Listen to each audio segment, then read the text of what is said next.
আমি মাননীয় প্রধানমন্ত্রীকে বলবো, একদম যদি ইংরেজি লেখাপড়া করতে না জানো, ঢাকা ইউনিভার্সিটির ইংলিশ প্রফেসরকে নিয়ে যাও এগুলো পড়ার জন্য। অসুবিধাটা কোথায়? আর যদি ওখানে অসুবিধা হয়, আমার ঘরে আসো, অরিজিনাল এসিয়ার তো আমি রেখে দিছি। আমি তো ওই রকম বোকার লোক না। আমি যখন চাকরি ছেড়েছি, অরিজিনাল এসিয়ারগুলি আমি সাথে নিয়ে আসছি। আমার ঘরে আসো, বিনা পয়সায় দেখাই দেব। আমি বাংলাদেশ সেনাবাহিনীর 1st ব্রিগেড মেজর। কত বড় অন্যায় আর্মিতে হয় সেটা এখন বুঝেন। আমি মাননীয় প্রধানমন্ত্রীকে বলবো, আপনার বাপ পুরো পৃথিবীতে প্রসিদ্ধ হয়েছিল স্বাধীনতা ঘোষণা করে, আপনার মা প্রসিদ্ধ হয়েছিল সংসদীয় গণতন্ত্র প্রবর্তন করে। সুতরাং আপনি প্রসিদ্ধ হয়ে যান সংস্কারগুলি করে, ইতিহাসের পাতায় নাম লেখান। সুযোগ আসে না, চাটুকারের অভাব নাই। আপনাকে ভিন্ন পন্থে পরিচালনা করার জন্য অনেক লোক থাকবে। শেষ পর্যন্ত আপনাকে কাঁধে সেই বোঝা বহন করতে হবে। দোষ করবে মন্ত্রী, কিন্তু বোঝা উঠাইতে হবে আপনাকেই। তা আপনি কেন বোঝা উঠাবেন? Keep yourself clean, remain clean. Why should you take the load of somebody else? বরং যত দ্রুত সম্ভব নিজের উদ্যোগ নিয়ে, বিরোধী দল থেকে কেন ডিমান্ড আসবে? বিরোধী দল থেকে ডিমান্ড আসার আগেই হাউসে উঠে মাননীয় প্রধানমন্ত্রী বলবে যে সংস্কারের জন্য আমরা ওই দিন ধার্য করলাম, ওই দিন এই বিল আসবে এবং পাশ করা হবে। আপনার নামটা ইতিহাসে লেখান, দেশটাকে শান্তির পথে নিয়ে যান। আমরা তো অনেক খেসারত দিয়েছি। আমির সাহেব একদিন বলেছিলেন যে উই রিভোল্ট, কর্নেল ওলি বলেছিল। এটা নিয়ে অনেকের গায়ে জ্বলন ধরেছিল। উনি কেন বলেছেন?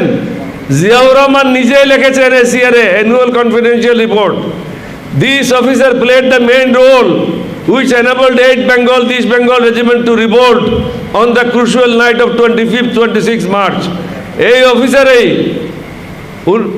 1971 সালের 25-26 মার্চ রাত্রে বিদ্রোহে গুরুত্বপূর্ণ ভূমিকা পালন করে। আমি বিদ্রোহ না করলে তখন কিন্তু বিদ্রোহ হতো না। উনি ছিলেনই না, উনি অনুপস্থিত ছিলেন। উনি চট্টগ্রাম বন্দরের দিকে যাচ্ছিলেন। ওনাকে যদি ফিরে না আনতাম, কয়েক মিনিট পর ওনাকে মেরে কর্ণফুলিতে ফেলাই দিত। এছাড়াও পরের বছর 73 ইংরেজিতে তৎকালীন মেজর শওকত, ব্রিগেডিয়ার শওকত হিসেবে চট্টগ্রাম ব্রিগেডের কমান্ডার ছিল। উনি আমাদের 3য় সিনিয়র লোক ছিল যুদ্ধের সময়। উনি কি লিখেছেন? This officer on his own initiative asked Ziaur Rahman to declare independence of Bangladesh. এই অফিসারে জিয়াউর রহমানকে বলছে স্বাধীনতা ঘোষণা করার জন্য। তো তোমাদের গাত্রদাহ কেন হচ্ছে? এই ডকুমেন্টগুলি তো আর্মি হেডকোয়ার্টার আছে। একদম যদি ইংরেজি লেখাপড়া করতে না জানো, ঢাকা ইউনিভার্সিটির ইংলিশ প্রফেসরকে নিয়ে যাও এগুলো পড়ার জন্য। অসুবিধাটা কোথায়? আর যদি ওখানে অসুবিধা হয়, আমার ঘরে আসো, অরিজিনাল এসিয়ার তো আমি রেখে দিছি। আমি তো ওই রকম বোকার লোক না। আমি যখন চাকরি ছেড়েছি, অরিজিনাল এসিয়ারগুলি আমি সাথে নিয়ে আসছি। আমার ঘরে আসো, বিনা পয়সায় দেখাই দেব। সুতরাং আমিরকে টিটকারি না মেরে এটা গ্রহণ করো। সত্যকে গ্রহণ করা একজন মানুষের কাজ। এটা অস্বীকার করে বেশি দিন টিকতে পারবে না। সত্যিকার অর্থে এই পাকিস্তানের বিরুদ্ধে বিদ্রোহ করার জন্য যে লোকটা প্রথমে চিন্তা করেছিল, তিনি হলেন lieutenant colonel M R. Chowdhury, Mujibur Rahman Chowdhury. ওনার আমি খুব একজন ঘনিষ্ঠ লোক ছিলাম। উনি ছিলেন 4 বেঙ্গল রেজিমেন্টের অধিনায়ক। বদলি হয়ে আসেন চট্টগ্রামে, chief inspector east Bengal regimental centre.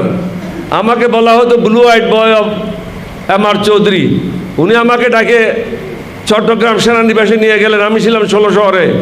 উনি বললেন যে আমাদের কোনো ভূমিকার প্রয়োজন ছিল না। উনি সরাসরি প্রস্তাব দিলেন, বাংলাদেশের এই অবস্থাতে কি করা দরকার? আমি স্যার, বিদ্রোহ করতে হবে, দেশ স্বাধীন করতে হবে। বলছে এগ্রিড, তুমি তোমার প্রস্তুতি গ্রহণ করো, আমি আমার প্রস্তুতি গ্রহণ করি। কয়েকদিন পরে জিয়াউর রহমান সাহেব ওনার বাসায় আমাকে ডেকে পাঠালেন। প্রথম দিন আমি ওনার সাথে কথা বললাম না, কারণ উনিও ছিলেন আইএসআইয়ের একজন কর্মকর্তা, আমিও ছিলাম। সুতরাং তাকে আমি আগের থেকে জানি না, চিনি না, কোথায় কথা বলে কি বিপদে পড়ি। প্রথম দিন আমি ওনার কথাগুলি শুনে চলে আসলাম। কয়েকদিন পর উনি আমাকে আবার ডাকলেন, আবার ডেকে জিজ্ঞাসা করলেন, আমি বললাম এত ভূমিকা রাখেন কেন, আসলে কি করতে চান সেটাই বলেন। বলছে কি করণীয়? আমি বলছি আপনি বলেন কি করণীয়।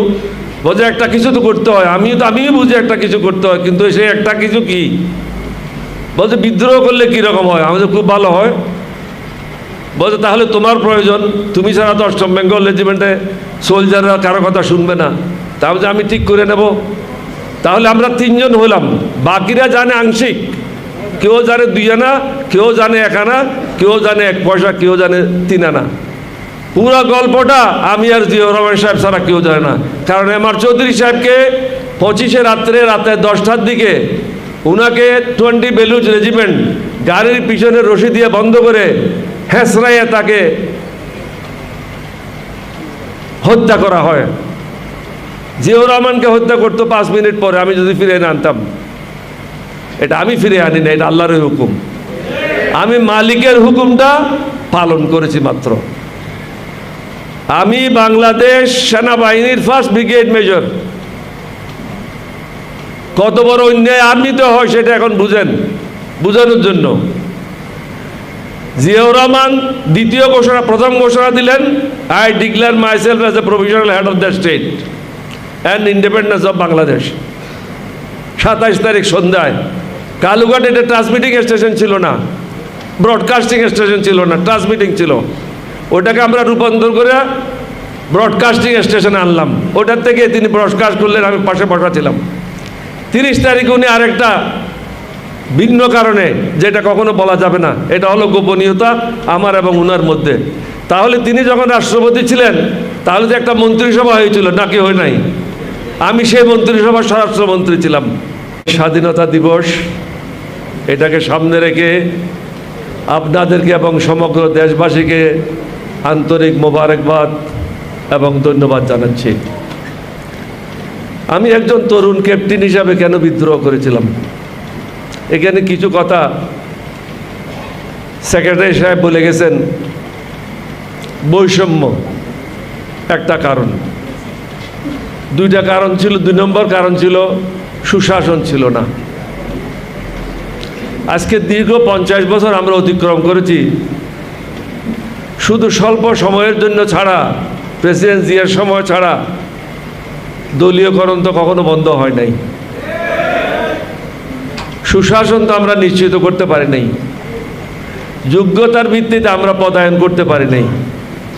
আপনি কোর্টে যান, আমি নিজেও 2 বছর LLB পড়েছি, পরে এটা ছেড়ে দিয়েছি, মনে করলাম যে এটা আমার জন্য ঠিক না।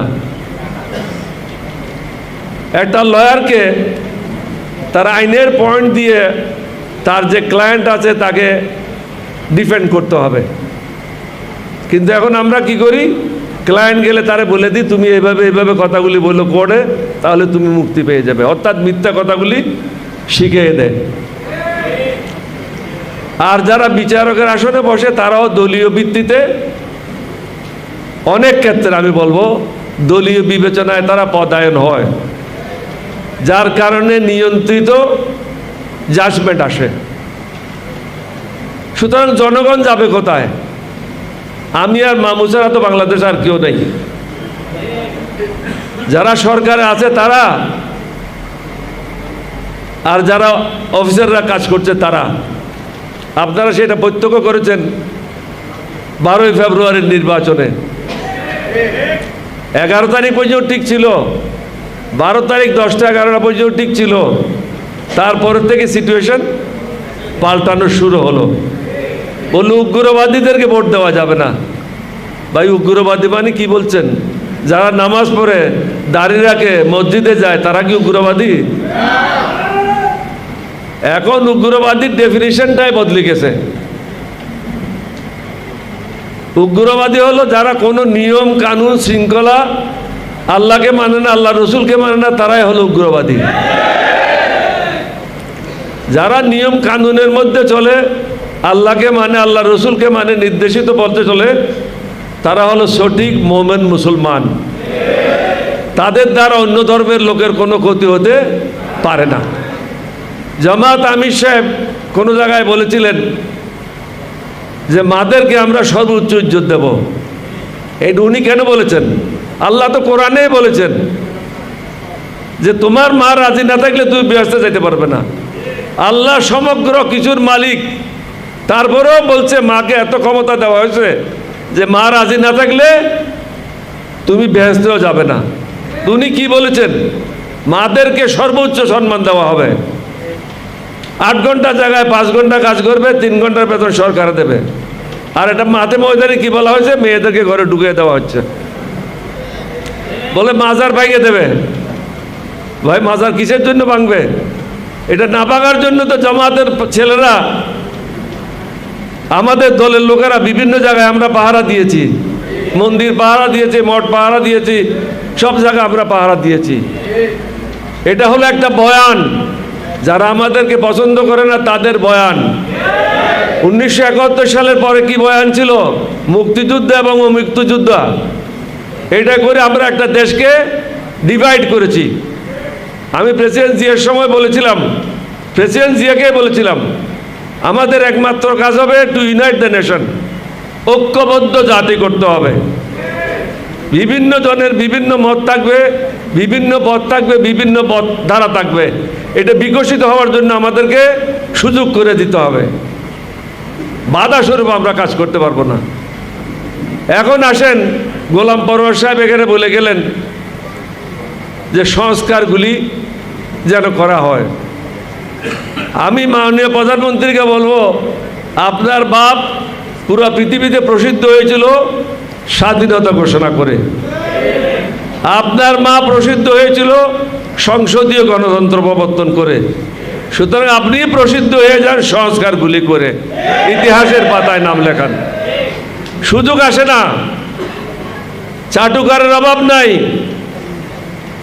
আপনাকে ভিন্ন পন্থে পরিচালনা করার জন্য অনেক লোক থাকবে।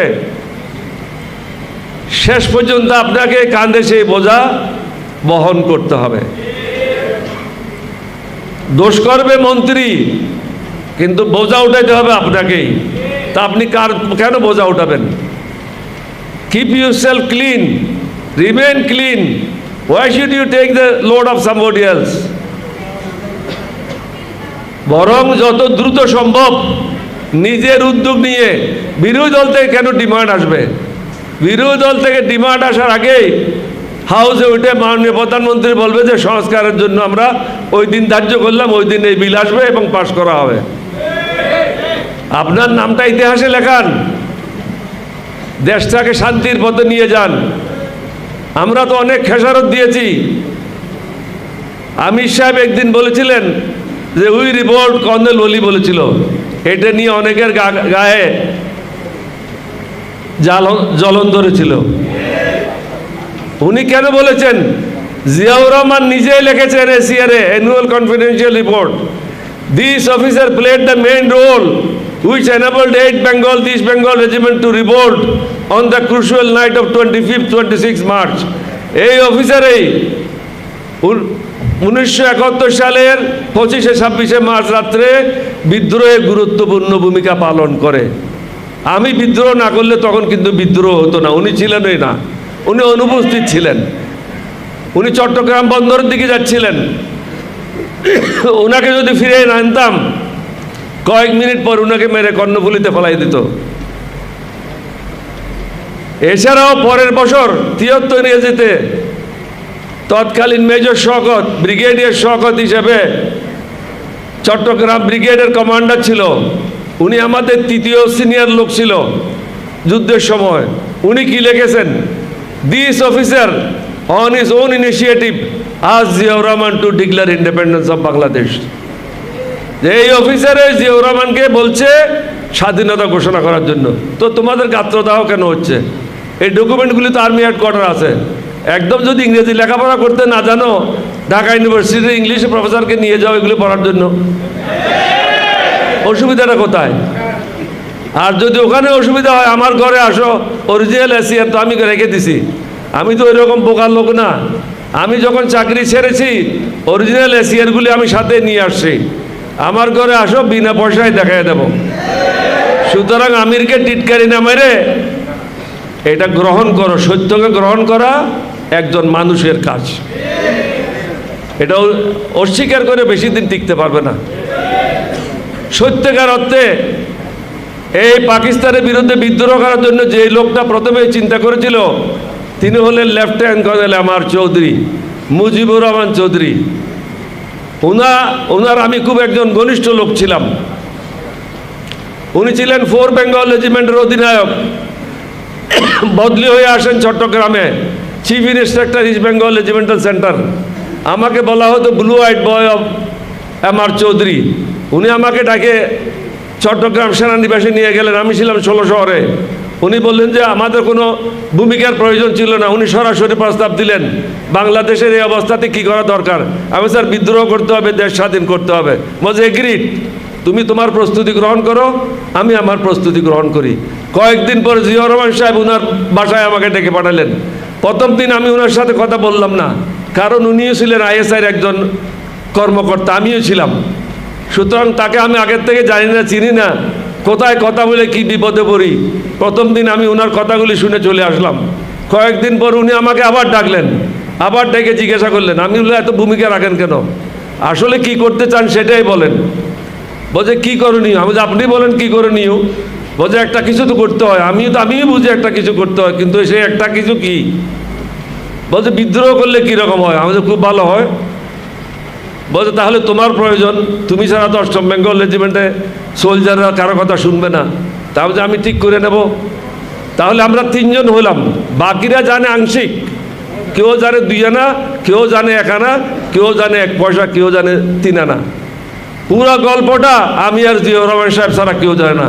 কারণ এম আর চৌধুরী সাহেবকে 25 রাতে 10টার দিকে উনাকে 20 বেলুচ রেজিমেন্ট গাড়ির পিছনে রশি দিয়ে বন্ধ করে হেসরাইয়ে তাকে হত্যা করা হয়।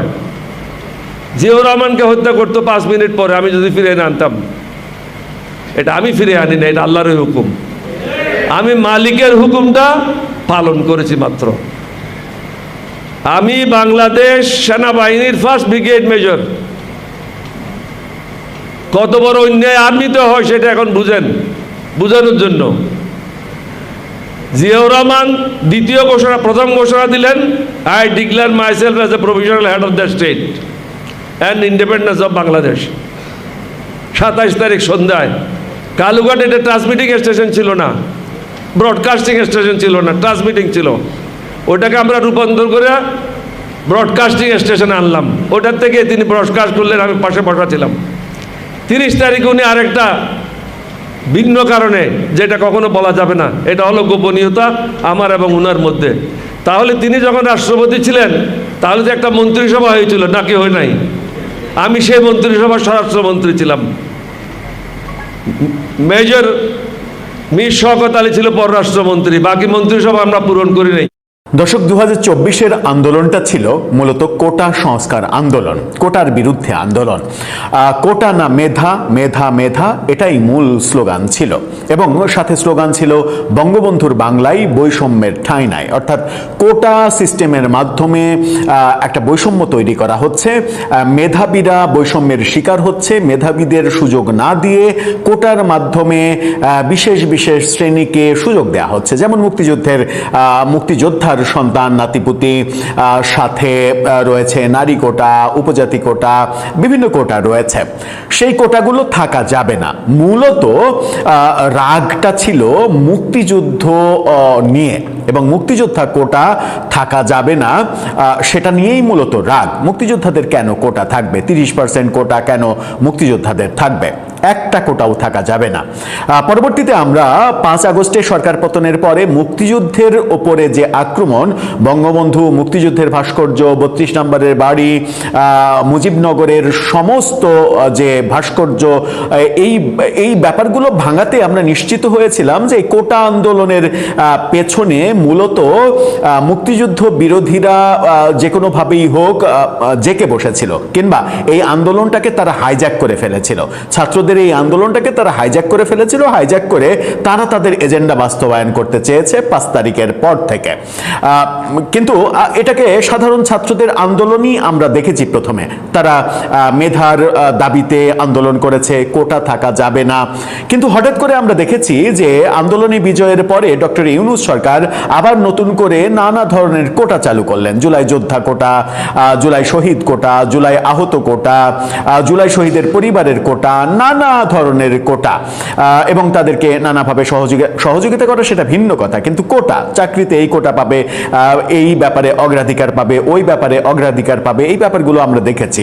এবং বর্তমান বিএনপি সরকার আসার পরে আরও এক কাঠি সরেস হয়ে সাবেক বিমানমন্ত্রী, যিনি কদিন আগেই খাদ্য মন্ত্রণালয়ে চলে গিয়েছেন, তাকে সরানো হয়েছে। সেই বিমানমন্ত্রী বললেন কি যে বাংলাদেশ বিমানের সমস্ত ফ্লাইটে, ইন্টারন্যাশনাল এবং মানে দেশের ভেতরের ফ্লাইট, সমস্ত ফ্লাইটে জুলাই যোদ্ধাদের 50% ডিসকাউন্ট দেওয়া হবে। মানে টিকিটের দাম মানে 100 টাকাতে 50 টাকা। বিমান পর্যটন কর্পোরেশনের যত যা আছে সেখানে সব কিছু, মানে মোটেল, হোটেল এগুলো রয়েছে, সেখানে মানে 36% ডিসকাউন্ট দেওয়া হবে তাদের জন্য। তার মানে কোটা আবারও নতুন করে জেকে বসেছে। সেই থেকেই মানে গত 2 বছর ধরেই আলোচনা চলছিল আবার তাহলে কোটা কেন, কোটার বিরুদ্ধে আন্দোলনকারীরা আবার কেন কোটা সুবিধা নিতে চাইছে। একসময় তারা কোটার বিরুদ্ধে মেধার পক্ষে আন্দোলন করেছে, এখন তারা কোটা সুবিধা নিয়ে মেধাবীদের কেন বঞ্চিত করছে, তারা কেন বিমানে হাফ ভাড়া দিয়ে চলবে, অন্য মানুষগুলো কেন বৈষম্যের শিকার হবে, এই প্রশ্ন উঠছে। এবং এই প্রশ্ন যখন উঠছে তখন ওই কোটা বিরোধী আন্দোলনের অন্যতম পরিচিত মুখ সার্জিস আলম বলছেন যে কোটা প্রয়োজন। কেন হঠাৎ করে আপনার কোটা প্রয়োজন হলো কেন? কোটার বিরুদ্ধে যুদ্ধ করলেন 2 বছর আগে, তারও মানে 6 বছর আগে আপনার বড় ভাই নূরের নেতৃত্বে আপনারা যুদ্ধ করলেন, তাহলে এখন আবার কোটা কেন? কি বলতে চাচ্ছেন তিনি, কি বোঝাতে চাচ্ছেন আপনি, এবং দেশবাসীকে বোকা ভাবছেন কিনা চলুন একটু জেনে দেখি। এই ভদ্রলোক সার্জিস আলম, যিনি টাকার অভাবে গণরুমে, গেস্ট রুমে একটা মানে শোয়ার জায়গা পাওয়ার জন্য বিশ্ববিদ্যালয়ের হলে তিনি ছাত্রলীগ করতে বাধ্য হয়েছিলেন। পরবর্তীতে আমরা দেখলাম যে ছাত্র অবস্থা থেকে বেরোনোর 1 বছরের মধ্যেই তিনি জমিদারের নাতি হয়ে গেলেন। কি বলছেন এই জমিদারের নাতি, একটু শুনে দেখি এই ভিডিওতে। সার্জিস আলমের কথা, যিনি অকপটে বলেছেন যে গণরুমে থাকতে মানে থাকার জন্য তিনি ছাত্রলীগ করতে বাধ্য হয়েছিলেন। গণরুমে একটা সিট, গণরুমে ওই ঢালা বিছানা, কোনো রকম শুয়ে থাকার একটা জায়গা, তার মানে হচ্ছে যে তার পরিবার এতটাই দরিদ্র একটা পরিবার যে তাকে গণরুমে থাকতে বাধ্য হতে হচ্ছে এবং ছাত্রলীগ করতে বাধ্য হতে হচ্ছে। একটা মেসে 3000 টাকা দিয়ে একটা সিট ভাড়া করে একটা মেসে থাকার মতো অ্যাবিলিটি তার নেই। কিন্তু তারপরেই দেখলাম যখন নির্বাচনের আগে তিনি শত শত গাড়ি নিয়ে শোডাউন করছেন, তখন বললেন যে এই শোডাউন করতে আর কয় টাকা লাগে, 5-7 লাখ টাকা, এটা তো কোনো টাকাই না। মানে আমার দাদার যে পরিমাণ সম্পত্তি আছে, যে এরকম টাকা কিংবা এরকম একটা নির্বাচন মানে পার করা এটা কোনো ব্যাপারই না। হঠাৎ করে তিনি জমিদারের নাতি হয়ে গেলেন এবং প্রতিদিন প্রায় তার পাঞ্জাবির ডিজাইন পরিবর্তন হতে থাকলো, দামি গাড়িতে চড়া শুরু করলেন, মানে চেহারায় একটা মানে আলিশান একটা ভাব আসলো। মানুষ অভাবে থাকলে চেহারা একরকম থাকে, সুখে থাকলে চেহারা আর এক রকম থাকে, ক্ষমতায় থাকলে চেহারা একরকম থাকে, বিরোধী দলে থাকলে ক্ষমতা মানে চেহারা আর এক রকম থাকে। এটা একেবারে পরিষ্কার, এটা আপনারা খেয়াল করে দেখবেন যে ব্যাপারটা পরিষ্কার। সেই ব্যাপারটা আমরা তার মধ্যে দেখেছি। তিনি এখন বলছেন যে কোটা প্রয়োজন। কেন কোটা প্রয়োজন চলুন কি বলছেন তিনি শুনি। এই দেশ টিভির না, আপনারা এই শিরোনামটা দেখে নিন, যেখানে 71 টেলিভিশন বলছে, আর একটু মানে প্রভাবশালী টেলিভিশনের কথা বলছি। 71 বলছে কিছু মানুষের জন্য যৌক্তিক কোটা রাখা উচিত, সার্জিস আলম। তখন এই বুদ্ধি আপনার কোথায় ছিল? যে কোটার বিরুদ্ধে আন্দোলন করলেন তখন কেন আপনারা মানেননি যৌক্তিক কোটা?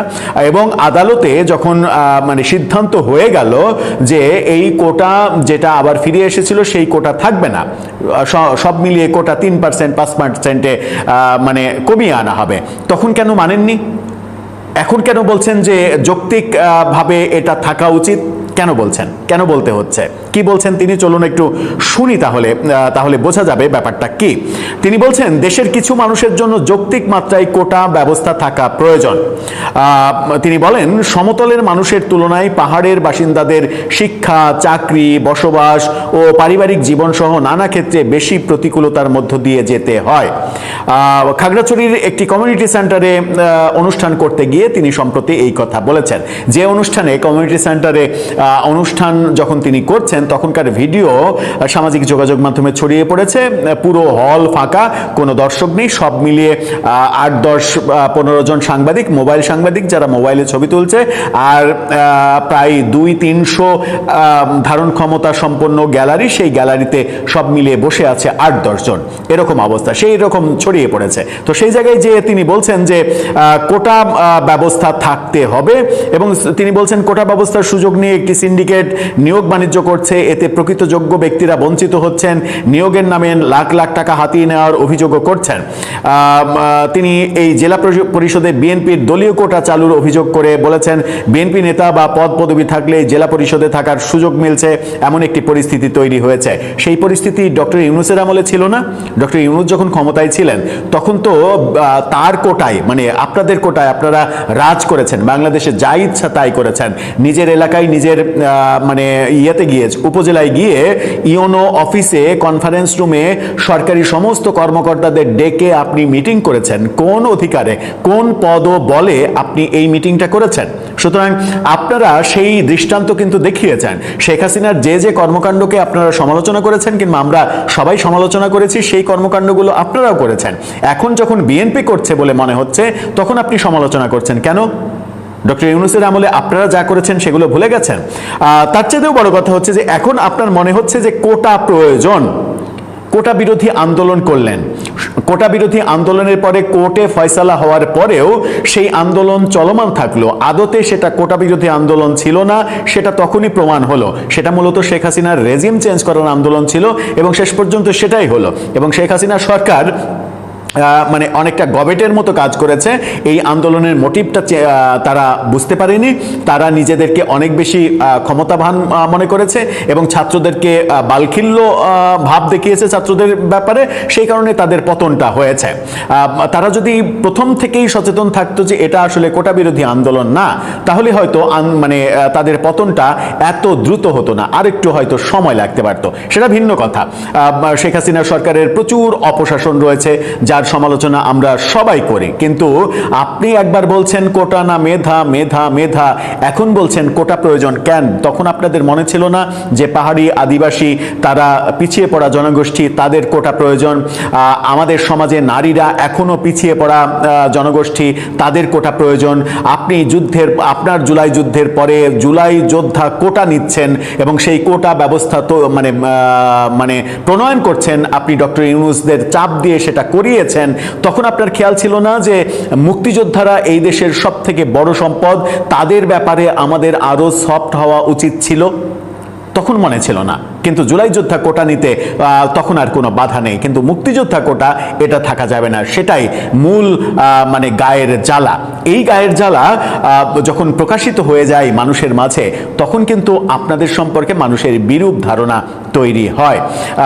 এখন আপনার যে বোধোদয় হচ্ছে, সেই বোধোদয়টা তখন হলে আমার মনে হয় যে আরেকটু ভালো হতো। তখন যদি স্পেসিফিক কথা হতো, এবং তখনকার স্লোগানে যদি বঙ্গবন্ধুর বাংলায় বৈষম্যের ঠাঁই নাই, এই স্লোগানটা যদি আত্মার স্লোগান হতো, তাহলে 5 তারিখেই বঙ্গবন্ধুর ভাস্কর্য ভাঙার অভিযানে প্রথম আমরা দেখতাম না আপনাদেরকে কিংবা আপনাদের অনুসারীদের। দর্শক, আপনার মতামত এই ব্যাপারে জানিয়ে লিখতে পারেন আমাদের কমেন্ট বক্স।